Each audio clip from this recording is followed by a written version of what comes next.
আমাকে একটা বড় জিনিস উপহার দিলেন আমার নাতনিকে। আমার বিশ্বাস ছিল দিদির কাছে চাইলে আমি কিছু না কিছু পাবোই, আমার এটা বিশ্বাস ছিল ওনার। কান্নায় ভেজা চোখে সাংসদের সামনে দাঁড়িয়েছিলেন এক অসহায় দিদা। আশা ছিল এইবার হয়তো তার ছোট নাতনির কষ্ট একটু হলেও কমবে। সেদিন পান্ডুয়ার একটি স্কুলে নতুন শ্রেণীকক্ষের উদ্বোধনে উপস্থিত ছিলেন হুগলির সাংসদ রচনা ব্যানার্জি। অনুষ্ঠান চলছিল স্বাভাবিকভাবেই। ঠিক সেই সময়ই ভিড় ঠেলে ছুটে আসেন ক্লাস 4-এ পড়া অমৃতা মণ্ডলের দিদা। কাঁদতে কাঁদতেই তিনি জানান, জন্ম থেকেই প্রতিবন্ধী তার নাতনি, হাঁটতে পারে না। প্রতিদিন কোলে করেই তাকে স্কুলে নিয়ে আসতে হয়। কাতর অনুরোধ, কিছু ব্যবস্থা করুন। দিদার চোখে জল ছুঁয়ে যায় সাংসদের মনও। চোখ ছলছল হয়ে ওঠে রচনা ব্যানার্জির। মাইক হাতে নিয়ে তিনি ঘোষণা করেন, 24 ঘন্টার মধ্যে অমৃতার জন্য হুইল চেয়ারের ব্যবস্থা করা হবে। কথা রাখেন সাংসদ। 24 ঘন্টার মধ্যেই হুইল চেয়ার পাঠানো হয় পান্ডুয়ায়। যদিও স্কুল ছুটি থাকায় সেদিন তা পৌঁছায়নি অমৃতার হাতে। আজ সোমবার সকালে স্কুল খুলতেই বদলে যায় ছবিটা। সাংসদের দেওয়া হুইল চেয়ার নিয়ে স্কুলে পৌঁছায় পান্ডুয়ার তৃণমূল নেতা সঞ্জয় ঘোষ। হুইল চেয়ারে বসানো হয় ছোট্ট অমৃতাকে। দীর্ঘদিন পর স্বস্তির হাসি ফুটে ওঠে তার মুখে। সেই হাসি ছড়িয়ে পড়ে দিদার চোখে মুখেও। দিদার কণ্ঠে আবেগ। আশা ছিল সাংসদকে বললে কিছু হবে, কিন্তু এত দ্রুত হবে ভাবিনি। আজ খুব খুশি। মানবিকতার এই ছবি যেন বলছে একটু সহানুভূতি, একটু উদ্যোগ একটা শিশুর জীবনে এনে দিতে পারে বড় পরিবর্তন। অমিত কুমার মণ্ডলের রিপোর্ট, আমার বাংলা নিউজ। একটা মাঠ ক্লাস উদ্বোধনে তথা হুগলির সাংসদ রচনা ব্যানার্জি এসেছিলেন। সেখানে আপনি একটা আবেদন করেছেন আপনার নাতনির জন্য একটা হুইল চেয়ারের জন্য। তো হুইল চেয়ার পেলেন, কি বলবেন, কেমন লাগছে? বাচ্চাটা হুইল চেয়ার পেয়েছি, ভালো লাগছে। আর আমার একটা দিদিকে আশা ছিল, আর মাস্টারদের সব স্যারদের ওপরেও আমার বিশ্বাস ছিল। স্যার আমি না বললেও স্যাররা করে দিতেন, ঠিক আছে, স্যাররাই করে দিতেন। তবু আমি বললাম, আমার বলাটা ঠিক হয়েছে কি ভুল হয়েছে এটা আমি সেটা বলতে পারছি। কেমন লাগছে আপনার, কেমন লাগে? আমার ভালোই লাগছে। তা আশা করেছিলেন এরকম বলার সাথে সাথে আপনি পেয়ে যাবেন? বলার সাথে সাথে আশা, আমার বিশ্বাস ছিল যে আমি এটা বললে পাবো, কেন ওনার নাম আমি খুব শুনেছি। ওর জন্য আমার এটা বিশ্বাস ছিল যে আমি এটা বললে পাবো। ওর জন্য আমি ওনাকে বলেছি, আমি না বললে স্যাররাও করে দিতেন। কি নাম আপনার?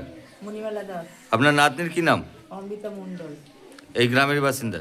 হ্যাঁ, সরাই বাসিন্দা। দিদা হুইল চেয়ারের জন্য আবেদন করেছিল, তৎক্ষণাৎ সংসদ সেটা পাঠিয়ে দিয়েছেন। আপনি এখানে এসেছেন, কি বলবেন?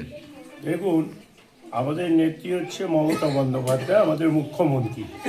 মুখ্যমন্ত্রী যখন বাংলায় 2011 সালে মুখ্যমন্ত্রী শপথ নেবার পরে বাংলার মানুষের কি ভবিষ্যৎ করতে হয় তিনি দেখিয়ে দিয়েছেন। আজকে প্রায় 14 বছর বা 15 বছর হতে চলল। সেরকম আমাদের এমন সাংসদগুলো করেছেন যে দিদিমণি মুখ্যমন্ত্রী যা কাজগুলো করবেন সে কাজ করতে খুব ভালোবাসে। এখানে স্মার্ট ক্লাসরুম উদ্বোধন করতে এসেছেন, ওনার তহবিল থেকে টাকা দিয়েছিলেন। সেখানে দেওয়ার পরে এখানে ছাত্রছাত্রী, অসংখ্য ছাত্রছাত্রী, গার্জেনরাও ছিল, প্রচুর মানুষ ছিল। তখন এই অমৃতা মণ্ডলের দিদা বললো, তিনি চোখের জল ফেলতে ফেলতে বললেন যে আমার নাতনির এই অবস্থা, এই প্রবলেম। তখন বললো কী করতে হবে, বলে ও তো স্কুলে আসতে খুব অসুবিধা হয়, প্রায় ওই স্কুলে আসা প্রায় অর্ধেক দিন হয় না। তখন বললো হুইল চেয়ার করলে একটা চেয়ার দিলে বন্দোবস্ত করলে হবে। তৎক্ষণাৎ রচনা বন্দ্যোপাধ্যায় বললো যে আমি ওনার জন্য আমি কালকে, আপনার নাতির জন্য আমি কালকে পাঠিয়ে দেবো। তারপরে তিনি পাঠিয়ে দিয়েছিলেন।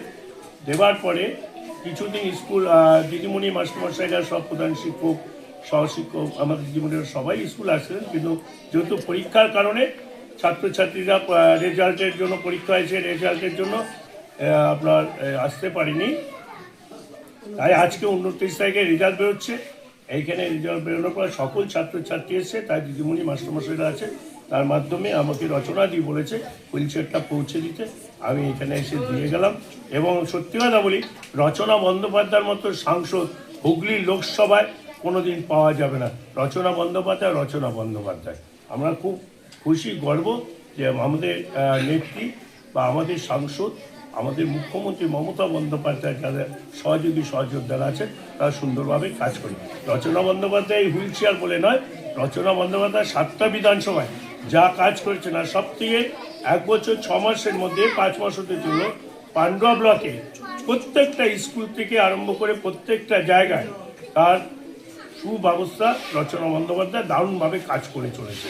আমি হিসাবে গর্বিত একজন সাংসদ আমরা পেয়েছি, খুব আনন্দিত। কি নাম, কি পোস্টে আছেন? আমি সঞ্জয় ঘোষ, আমি দিদির রিপ্রেজেন্টেটিভ এবং হচ্ছে আমি বিশিষ্ট সমাজসেবী জেলা সাধারণ সম্পাদক।